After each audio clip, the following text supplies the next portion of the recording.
नमस्कार बच्चों, आशा करते हैं कि आप लोग अच्छे होइएगा।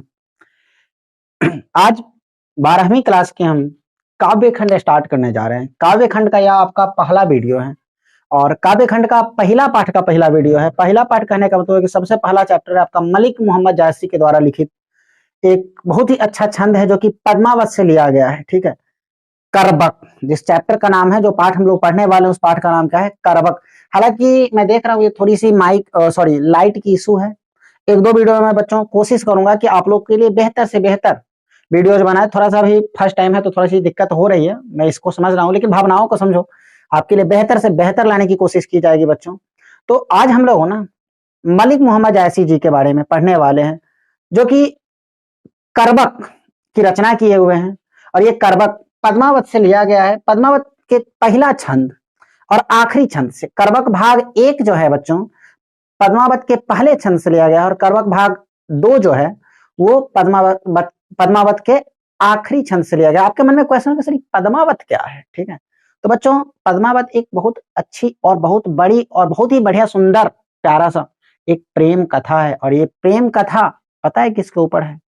ये प्रेम कथा है चित्तौड़ नरेश रतन सेन और सिंघल द्वीप की राजकुमारी पद्मावती के ऊपर है। इनका बहुत ही अच्छा बहुत ही रोचक कहानी है। मैं कभी विस्तार से आपको इस कहानी पर चर्चा करूंगा और एक वीडियो ही बना करके रख दूंगा, ताकि आप लोगों के लिए वो जरूरत है। वैसे क्वेश्चन में भी पूछा गया है। ठीक है बच्चों, फिलहाल हम अभी इस वीडियो में आपके सामने ये करबक भाग एक के क्या भावार्थ है।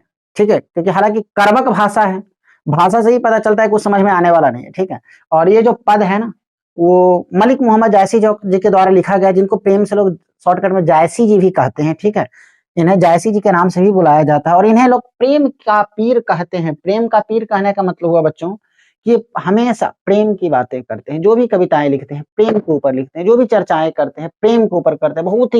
बहुत ही अच्छे व्यक्ति हैं।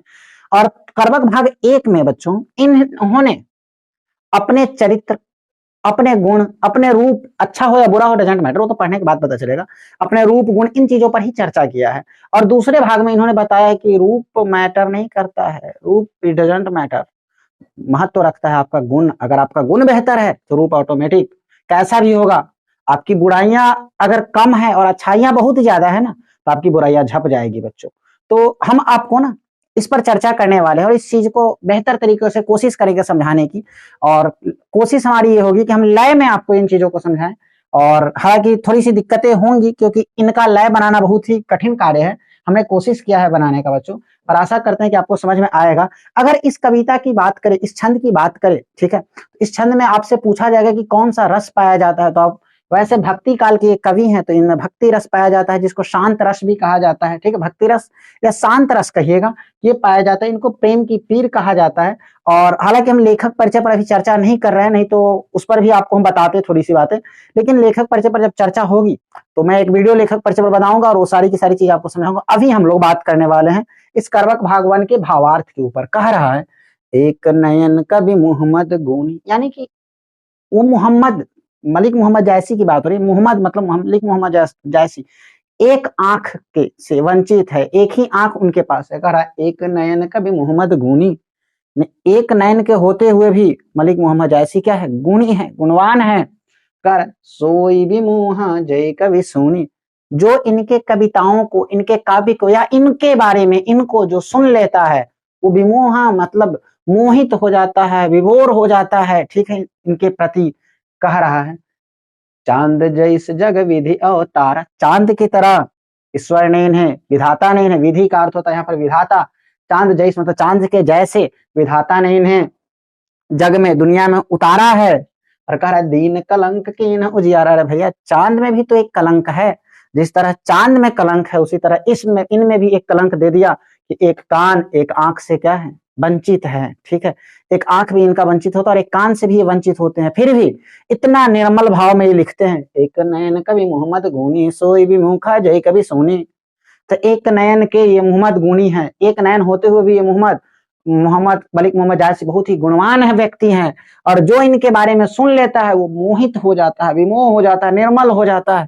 अकार चांद जैसे जग विधि को तारा दीन कलंक कीन उजियारा। जिस तरह से चांद को पृथ्वी पर अवतरित किया गया, जैसे चांद हम देखते हैं ना, लेकिन चांद पूरे संसार को चकचकाया रहता है, उजियारा किया रहता है, लेकिन उसमें भी एक छोटा सा कलंक है, छोटा सा दाग है, वो काला धब्बा लगा हुआ है। उसी तरह से इनके ऊपर भी ना एक छोटा सा कलंक दे दिया, इनको रूपहीन बना दिया गया है, लेकिन गुणवान भी बनाया है। साथ में कह रहा है जग सूझा एक नौ नाहा।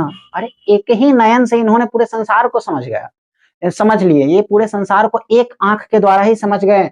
अस नखतन माना, जिस तरह से सुबह के समय में आप देखते हैं शुक्र तारा सभी नक्षत्रों सभी ताराओं के बीच एक अलग प्रकाश देता है, वैसे ही एक आंख होते हुए भी एक अलग प्रकाश लोगों को देते हैं और निर्मल भाव से रहते हैं। कर जौलहि अम्बहि डाव न होई, जिस तरह से आम में बच्चों जब तक डाब यानी कि मंजर यानी कि चिप्पा नहीं पड़ता है तब तक, तौलहि मतलब तब तक, जौलहि मतलब जब तक, तौलहि मतलब तब तक, सुगंध बसाई न सोई, तब तक उसमें सुगंध बसेरा नहीं लेता, तब तक उसमें सुगंध नहीं आता है। जौलहि अम्बहि डाब न होई तौलहि सुगंध बसाई न सोई, जिस तरह से आम में डाब जब तक नहीं आता है, मंजर नहीं आता है, तब तक उसमें सुगंध नहीं आता है। अगला लाइन कह रहा है बच्चे, तीन समुद्र पानी औ जौ खाड़ा तौ अति भय असोज। समुद्र को देखे थे ना, कितना असूझ है, अपार है, लेकिन उसमें भी एक दोष है कि उसका पानी पीने योग्य नहीं है। पानी उसका क्या है, खारा पानी है। तो इतना अपार अथाह समुद्र बना दिया, असूझ मतलब आर पार नहीं देख सकते, सूझ नहीं रहा, इतना दूर तक है, ठीक है। लेकिन उसका भी एक दोष है कि उसमें क्या है, उसका पानी कैसा है, खारा है। पानी जो खारा, पानी जो है वो क्या है, खारा है। करे जो सुमेरु त्रिशूल विनाशा, जिस तरह से सुमेरु पर्वत पर त्रिशूल का प्रहार किया गया, जब तक उस पर त्रिशूल का प्रहार नहीं किया गया था वो सुमेरु पर्वत था, लेकिन जैसे ही उस पर त्रिशूल का प्रहार हुआ बच्चों, भाकंचन गिरी लाग आकाशा, सीधे स्वर्ण पर्वत के रूप में आकाश लगने लगा। तो उसमें एक दोष था कि वो जब उस पर क्या हुआ, हम लोग प्रहार मतलब उस पर किसी ने प्रहार किया और प्रहार करते ही जब ईश्वर ने उस पर प्रहार किया क्या हुआ, सीधा आकाश कुचलने लगे। उसका गुण है, दोष था कि उस पर प्रहार हुआ और गुण है कि वो आगे बढ़ गया। बच्चों जब तक आप पर आपके अंदर दोष और गुण दोनों नहीं रहेंगे तब तक व्यक्ति आगे नहीं बढ़ सकता है। ऐसा कभी नहीं होता है किसी के व्यक्ति के अंदर में कि केवल उसके अंदर में गुण ही गुण हो, उसके अंदर गुण भी होते हैं और साथ ही साथ दोष भी होते हैं, दोनों चीजें बच्चों होते हैं लोगों में। करा जौलहि घड़ी कलंक न परा, कांच होई नहीं कंचन करा। जिस तरह से घड़िया एक बर्तन आता है, घड़ी का मतलब एक बर्तन होता है घड़िया, जिसमें स्वर्ण को ना, कच्ची धातु को गला करके आग में जला करके, ठीक है, पिघला करके उसको पक्का स्वर्ण के रूप में लाया जाता है। कह रहा जब तक उसको नहीं जलाएगा नहीं तपाएगा, उसका अवगुण हुआ कि उसको तपाया जाता है, आग में रख दिया उस कच्ची धातु को, उसके साथ गलत हुआ। लेकिन जब गलत उसके साथ हुआ तो अच्छा क्या हुआ, वो स्वर्ण का बन करके आया। इसलिए बच्चों मुसीबतों से मत डरो, आज मुसीबत अगर तुम्हारे सामने है तो कल ऑटोमेटिक मुसीबत भाग जाएंगे, ठीक है। तुम अपनी मेहनत में डटे रहो, लगे रहो, ठीक है। हमेशा मुंह मत मोड़ो किसी भी चीज से, हमें करना है मतलब करना है, बेहतर बनना है मतलब बनना है। और अगला कर, एक नयन जस दर्पण औ ते ही निर्मल भाव, सब रूपवंत गही मुख जो वही कही चाओ। तो एक नयन होते हुए भी, एक नयन जस दर्पण, इनका जो एक नाक है वो निर्मल स्वच्छ है, ठीक है, इतना स्वच्छ है कि कह रहा सब रूपवंत, जो अच्छे अच्छे रूपवंत लोग हैं, सुंदर लोग हैं, वो आ करके ना बस इनको देखते रह जाते हैं और कहते हैं, एक नयन को देखते रह जाते हैं और इनकी बातों को सुनना चाहते रहते हैं, इनके प्रति अपना ना क्या कहते हैं भाव प्रकट करना चाहते रहते हैं बच्चों, ठीक है। तो आशा करते हैं कि आपको हमारी ये बातें समझ में आई। एक बार शॉर्टकट में आते हैं, कह रहा एक नयन कभी मोहम्मद गुणी, एक नयन होते हुए मोहम्मद जैसी क्या है, बहुत ही गुणी है। सोई भी मुखा जय कभी सुनी, जो इनकी कविताओं को सुन लेता है वो इनके प्रति विमोह हो जाता है, मोहित हो जाता है।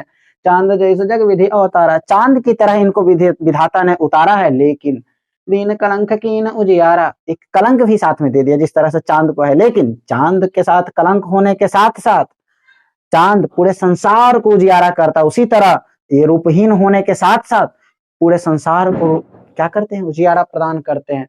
जग सूझा एक ही नैना उवासुक अस नखतन माहा, ठीक है, एक ही आंख से इन्होंने पूरे दुनिया को संसार को समझ लिया। जिस तरह से एक शुक्र तारा सभी ताराओं नक्षत्रों के बीच में दिखता है, नक्तन मतलब होता है नक्षत्रों के बीच में एक अलग प्रकाश तेज फैलाता है, उसी तरह से ये जो कवि है ना मलिक मोहम्मद जायसी, एक आंख होते हुए भी सभी लोगों के बीच में एक अपना तेज फैला करके बैठे हुए, कह रहा जो लही अम्बहि डाभ न हुई, जिस तरह से आम में डाभ नहीं होता है, मंजरी नहीं आता है, चिप्पी नहीं पड़ता है, तो लही सुगंध बसाई न सोई, तब तक उसमें सुगंध बसेरा नहीं लेता है।